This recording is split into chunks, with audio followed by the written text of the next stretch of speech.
Di wilayah Kabupaten Bima, Nusa Tenggara Barat terdapat 119 desa yang tersebar pada berbagai arah di 18 kecamatan. Dari ratusan desa ini tentunya memiliki histori dan kekayaan tersendiri. Seperti halnya salah satu desa yang kita kunjungi kali ini di Desa Nangawera, Kecamatan Wera. Di desa perdana, begitu kita menginjakan kaki di wilayah Kecamatan Wera ini memiliki banyak potensi tersendiri, bahkan diketahui paling terkenal dari desa-desa lainnya. Lantaran memiliki kawasan wisata kuliner yang berada di pinggir pantai seperti halnya di daerah-daerah wisata besar di Indonesia. Namanya kawasan Inasei.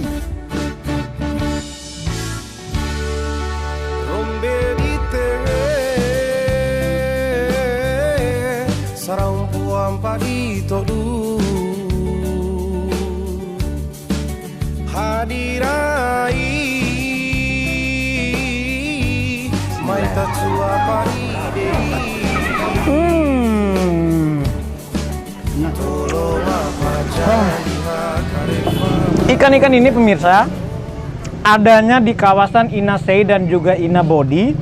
Jadi ini adalah tempat wisata kuliner yang paling hits dan viral di wilayah Bima Dompu dan sekitarnya. Dan ini adanya di Desa Nangawera, Kecamatan Wera, Kabupaten Bima. Ini kebetulan ini adalah kepala desa. Jadi kita langsung nikmati hasil ikan laut di sini, Pak. Ya, tangkapan nelayan di sini. Tangkapan nelayan di sini luar biasa. Silakan kita makan sepuasnya.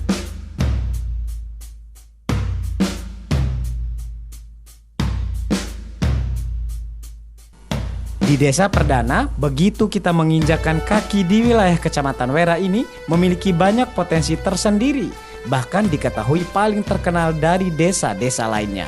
Lantaran memiliki kawasan wisata kuliner yang berada di pinggir pantai seperti halnya di daerah-daerah wisata besar di Indonesia. Namanya kawasan Inasei.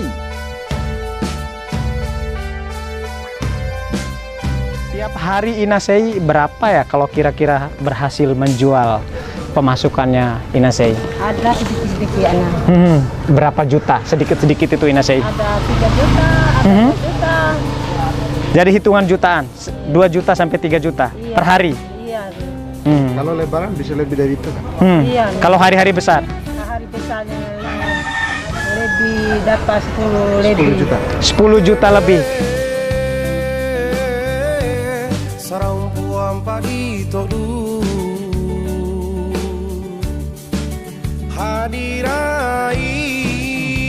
Target saya ke depan ini harus kita lakukan penataan ulang kawasan ini karena ini kelihatannya masih sangat orisinil gitu ya. Betul. Tidak ada penataan ini kan dilakukan hanya dengan secara Swadaya. swadaya sendiri tanpa ada model tata ruangnya seperti apa, kemudian kebersihannya seperti apa. Baik. Ya, intervensi ini harus dilakukan secara intens oleh kami pemerintah, terutama pemerintah daerah maupun pemerintah provinsi. Oke, apa yang mau yang diperbaiki kira-kira dari sini? Ini kan tempatnya masih swadaya dari masyarakat tersendiri. Ini rumah udah cantik, apa yang mau diperbaiki? Yang pertama mungkin perlu dibikinkan satu kawasan taman wisata, dan itu kita sudah mapping dari kemarin. Kawasan ini tidak akan seperti ini lagi. Harapan kita seperti di Pandala gitu ya. Tertata, bersih, kemudian higienis. Nah itu ke depan yang kita harapkan. Jadi tidak lagi, ini kan bayangkan bangunan-bangunan kayak gini nggak tertata dan nggak cantik.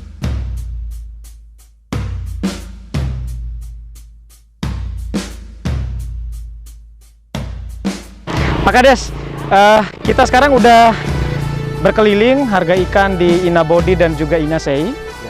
Sekarang kita kemana lagi? Selain 2 tempat ini di pantai ini, kita juga bisa melihat tempat-tempat lain yang menurut saya cukup indah dan bagus untuk dilihat, terutama di perkampungan kami, kemudian di kawasan persawahan dan juga di kawasan perkebunan.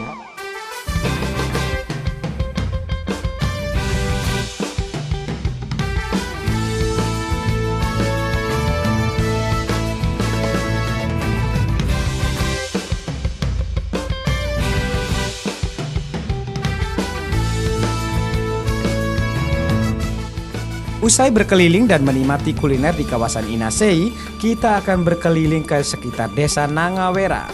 Di desa dengan jumlah kepala keluarga sebanyak 850 dan dengan total jumlah penduduk 2.500 jiwa ini, sebagian besar masyarakatnya petani dan sekaligus menjadi peternak, sisanya pegawai dan wira swasta lainnya. Di desa ini pun warganya hidup secara berdampingan dan rukun. Mereka saling bersokongan satu sama lain sejak lama hingga kini. Assalamualaikum. Waalaikumsalam warahmatullahi wabarakatuh. Allahumma sholli ala Aura wita Umi Rabu. Bunga ketua Salin Fare. Salin Fare. Oh, Salin Fare tahu de kampi. Iya, Kampi. tahu kan. Pila kampi cau Fare teh. Nena ambil 10 Sempur tolu. Den boto hasilan itu doh ya. Pila kali kusa panen itu doh. Sekali. Satu kali padi, dua kali kacang. Oh, 2 kali kacang. Iya. So tabeku So Samudia. Sebelah timur itu sebelah kampung. timur. Setelah mengelilingi perkampungan warga, kita kini menuju areal pertanian warga yang menjadi sumber penghidupan dan andalan masyarakat sekitar. Di mana dari luas wilayah desa Nangawera sepanjang 56 km persegi, sebagian besarnya dipenuhi persawahan dan juga lahan tidur. Assalamualaikum. Waalaikumsalam. Ah, itu bunai ba urang bege. Amejo? Kan. Apa itu buat kana? Ya tempat sini gitu. Ya bunai gerontong ya? Ronto mau dikelelong nih. Alhamdulillah ini ya luar biasa tadinya. Masyarakat di Nangawera itu Pak Kades rata-rata berprofesi seperti ya? Profesi sebagai petani. Ada berapa persen?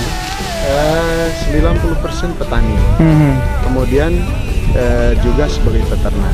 Peternak. Ya, cuman ketika saya menjadi kepala desa, saya ingin merubah pola karena evaluasi saya selama bertahun-tahun ini kan dengan menjadi petani kayak begini, masyarakat tetap dalam kondisi miskin, tidak mampu. Nah, jadi ini petani harus juga menjadi peternak.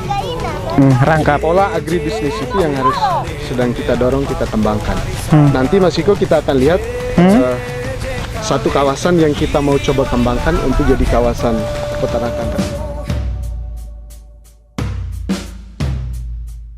Dari wilayah pertanian, kita kini akan berkunjung ke kantor desa Nangawera yang berada di pertengahan kampung Nangawera.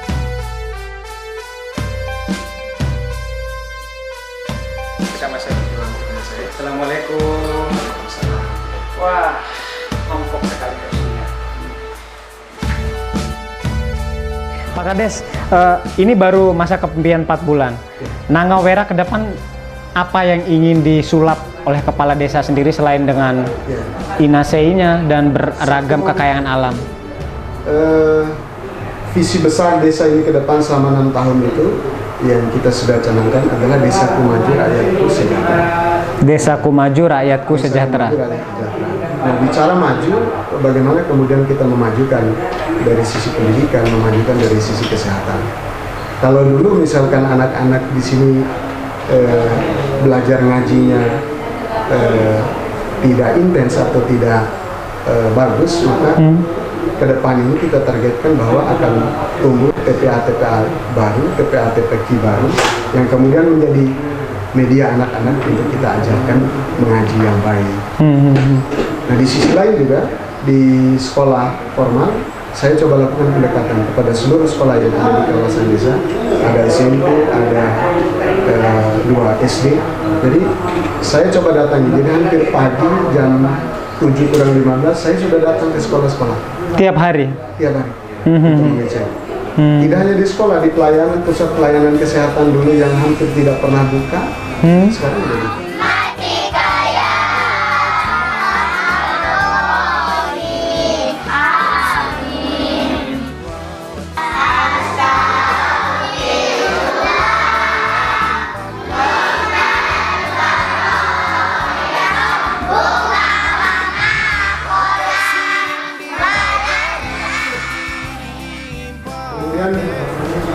Sejahtera ini kan begini nih Mas Iko. Tadi kita sudah melihat di kawasan pertanian. Baik. Jadi desa ini khususnya di Nangawera Desa dengan musim hujan paling pendek di Kabupaten Bima. Paling pendek. Paling pendek. 3 bulan. Kita di sini intensnya hanya 3 bulan. Hmm. Nah, melihat itu dan melihat lambannya perubahan dan pertumbuhan ekonomi, saya berpikir begini, cocoknya dengan wilayah ini, jadi yang menjadi prioritas bukan pertanian, Betul. harusnya peternakan. Hmm. Nah, ini yang saya mau coba garap. Karena lahan kita makin sempit, penduduk makin banyak, pengangguran makin banyak, maka upaya itu yang kita lakukan. Ternak apa yang bisa dikembangkan di sini? Yang paling potensial 2. Jadi yang kita kembangkan nanti adalah sapi dan kambing. Dan kambing. Ya.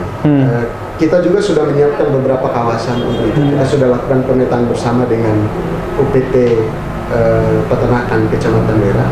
Jadi di Pantamanu sama di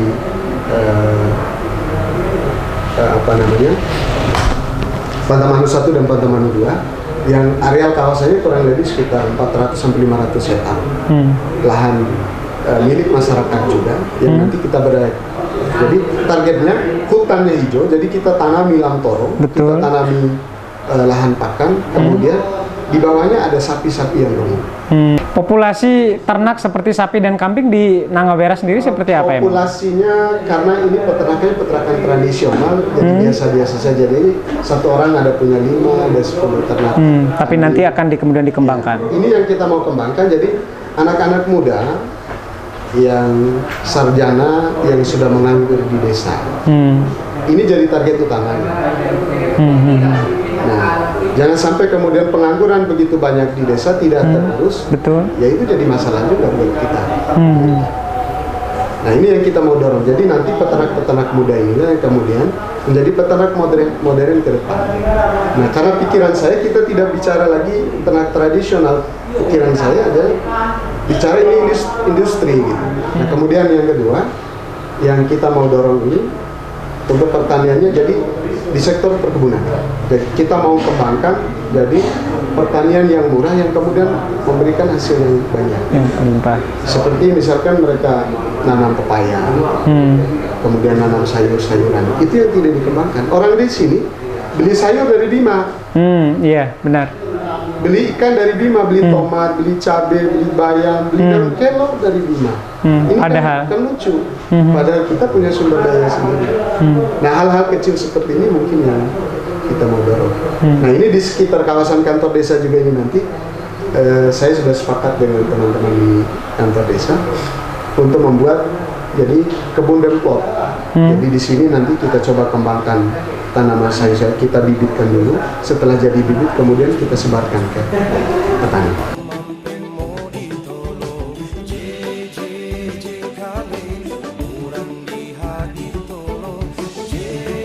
Ada banyak program yang tengah dijalankan pemerintah desa kini, seperti halnya program bedah rumah yang menyasar masyarakat miskin sekitar.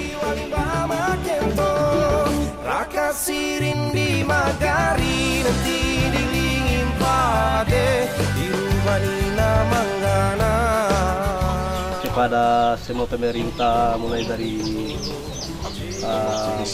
desa ataupun dari kabupaten provinsi, dari gubernur seperti itu. Kita itu mempunyai inisiatif yang benar-benar sangat luar biasa, terima kasihnya seperti itu.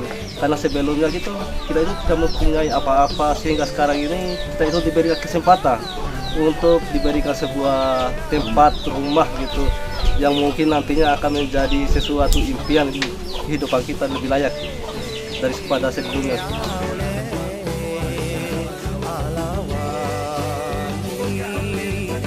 Inilah persembahan dari desa kami, wilayah utara Kabupaten Bima. Desaku Maju, Rakyat Sejahtera.